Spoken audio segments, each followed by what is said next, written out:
and away you go. Hi, Thomas. Hi. What challenge are you expecting from Juventus tomorrow? No Ronaldo now. They're without two key strikers tomorrow, and it's been a difficult start to the season for them in Serie A. Yeah, but they are so experienced, and it's such a big club with so much experience in Champions League. They will enjoy the different competition. So yes, you are right. They had some troubles in the start, a bit of a rough start according to their results in Serie A, but they were very convincing in Champions League. And you never know if sometimes players are missing. It's also the same for us. And the guys who come on want to show that they are reliable. And we play Juventus at Juventus. And it's a no-brainer. It demands respect to the quality and tradition of this club, and at the same time we also need to refocus, regroup, and face the tough challenge with positive energy and with the determination to bounce back after our defeat. Nick Purell. Hi Thomas, could you give us an injury update please on I think what we're looking at, sort of Mason, N'Golo, Reece, and Christian, please. I think, is that everybody? Yeah, and Christian, Reece, and Mason are out due to injury, and N'Golo unfortunately tested positive and needs to quarantine and follow the government protocol. So he was not in training today, and is of course not with the group. Is there any? Can we just check on it? Sorry, can I just ask how long do you know the details of Reece's injury? How long he might be out? Sorry. Reece's injury. Yeah. It's still very painful. And it will come down to pain management in the end. How much he can accept. And but right now we're looking at a minimum of 1 more week. Nizar Kinsella. Hi, Thomas. I just wanted to ask you about the pressing system that you're using now. Have you had to adjust it for having a target man like Lukaku? Because last season you had lots of smaller, quick forwards, and now you've got a big, proper target man. Yeah, because it's a normal thing, because you always adapt to the players you have and to their strengths and weaknesses. And yes, of course, we analyzed also, I know what you're asking, because we were not happy with our defensive. We were too passive in the game against Manchester City. The defensive plan, in my responsibility, maybe led also to this passive behavior. That was not the plan, but it led obviously to it. When we had the ball wins, it was too deep. We defended the box over a long period, very, very good. So we did not allow nothing inside the box and around the box. But it does not feel good when you become so passive and so deep. Like I said, the choice of the system maybe led to this behavior. So we're all in this, and we showed that we can play a high pressing, have high ball recoveries with Romelu. It's a very complex game. We have to be better in all spaces of the game. The best way to defend is having the ball and use the moments of the ball losses better for counter pressing. This is what City did excellent on this match. They clearly had a very, very strong performance, and we underperformed. They made us also underperformed, and there's enough room to bounce back, and then it's necessary to show. But you're right, we adapt to our players, and that includes Romelu. Fred Caldilla. Hi, Thomas. Do you think that the combination of the last transfer window and perhaps people paying more attention to Chelsea now after the title last season makes this Champions League even harder?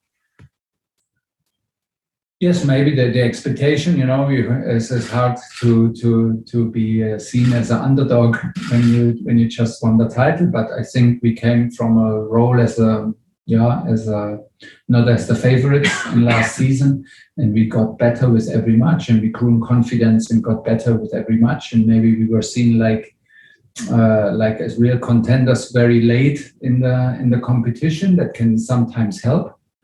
Now it is, of course, easy to make us the favorites. We have the experience that it gets a higher value to play against us. It is a higher motivation to play against us, and we have to accept this because it's our fault.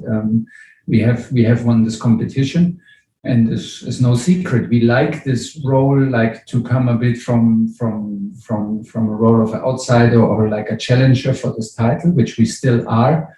I don't think that we are the favorites, but we showed everybody that what performances we are capable of, and that's now on us to also. It's very important that we make ourselves free from these expectations, and these expectations do not become our expectations, but that we stay realistic.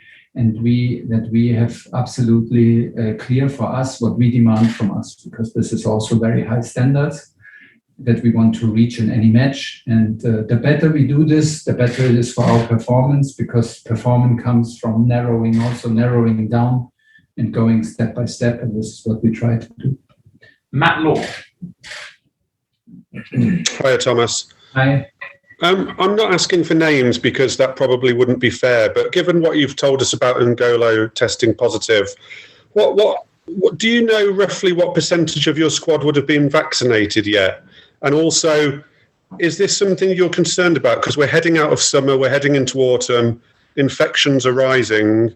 It feels like something you're going to have to deal with more, probably. Yes, but we are only. I don't know the percentage actually. It's not even that I don't want to tell you, but I simply don't know it. And we are also only a reflection of society, and the players are adults and have a free choice if they want to get vaccinated or not. And I think we should accept it. And this is more or less everything I can say. I know that the situation is far from over, and all the time somebody gets it here from us and from our group. It makes you very aware that it's not over. And this is. I hope that it gets as less as possible, but I clearly don't have the solution for it. John Cross. Hi, Thomas. I was just going to ask you on a similar theme, really. How difficult is it and how frustrating it is for a coach to lose a player like this? And the government is clearly appealing to football and footballers to get jabbed. Should the players get jabbed to set an example in society? Do you see it like that? It would be easy to say yes now and get maybe the applause from a lot of people, but at the same time, do I have the right to say it? I'm not so sure. I mean, I can make the decision for myself, and everybody else needs to reflect about it and take the risk or not. I think it's a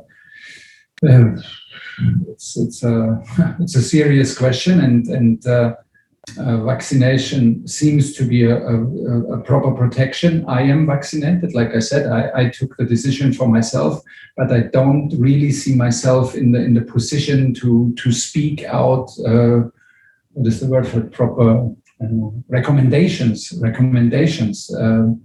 I think that would go too far. I'm a football coach. I'm not a 100% expert in this, and I would leave it up to them. And then the second point is everybody is adult enough, and everybody is. We live in a free country and a free society, which is a good thing. And so people can take their choices. And of course, we take actions, and then we are responsive for it. And we don't like to lose players, but we are not now. We are not angry on N'Golo. I mean, by far not. I'm concerned about him and worried about him, like I'm worried about my injured players who receive a kick in the game. And now we will stay in close touch and take care about them and bring them back as soon as possible. But of course, we'd love to have a full squad and full choice. Last two, Carve and then Tom Body to finish. Carve. Hi, Thomas. I just wanted to ask you, how do you think Juventus have changed since Cristiano Ronaldo has left? Do you think they play in a different way now? Are they stronger or weaker without him? Time will tell. Time will tell. But I think it's not a secret that maybe any team in the world without Cristiano is in some parts of the game a weaker team, because he is one of the greatest to ever played this match, and he proves it every time he's on the field now in Premier League and in Champions League. So they lost a big champion, they lost a big reference, and they lost a big personality. But you can win games and you can be a strong team without Cristiano Ronaldo. This is also a truth. So and they have a lot of experience, they have a lot of talent, they have a big squad, they have a deep squad, they have a very experienced coach, and it's a very proud club that is used to winning and has this certain mentality shaped by winning and shaped by the demand of winning. So you go there to Italy. It's my first time to play Juventus in a competition. We face hard competitors, and this is what we like, because we also are up for tough challenges, and we look to constantly get better, and this will make us a better team, this challenge, and we're looking forward to it, because it's a very nice game, and it's a very tough opponent. Last question for Thomas. Tom Roddy. Hi, Thomas. Hi. Just going back to the N'Golo situation and the vaccination, Gareth Southgate spoke about it to us and said it was when he did a recommendation video encouraging people to get vaccinated, it was the most abuse he'd received this year. Do you think that has prevented, that level of abuse is what is preventing players and people within football encouraging people to get vaccinated, footballers to get vaccinated? You know, I'm absolutely not afraid of having bad reactions. If I'm convinced about something, I would fight for it and speak out publicly. But I'm a football coach. I have a lot to do, and then I'm a father and within my family, so I have enough to do, and I'm not fully informed. I'm not fully aware what vaccination is really deeply all about. I know, like, I'm informed, and enough informed that I took the decision for myself, but am I in the position to give recommendations publicly?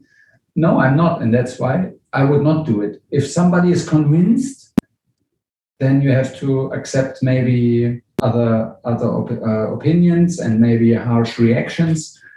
I would not be shy to accept it and to argue with them, or like to try to convince them. But I don't feel that I'm in this position, and I'm the right person for this. I can only repeat myself. Everybody needs to take the decision. There are recommendations from politicians and from doctors, and that's where the subject belongs to. Okay, I'm going to stop there, and we will be bringing through the players shortly, and we will speak later.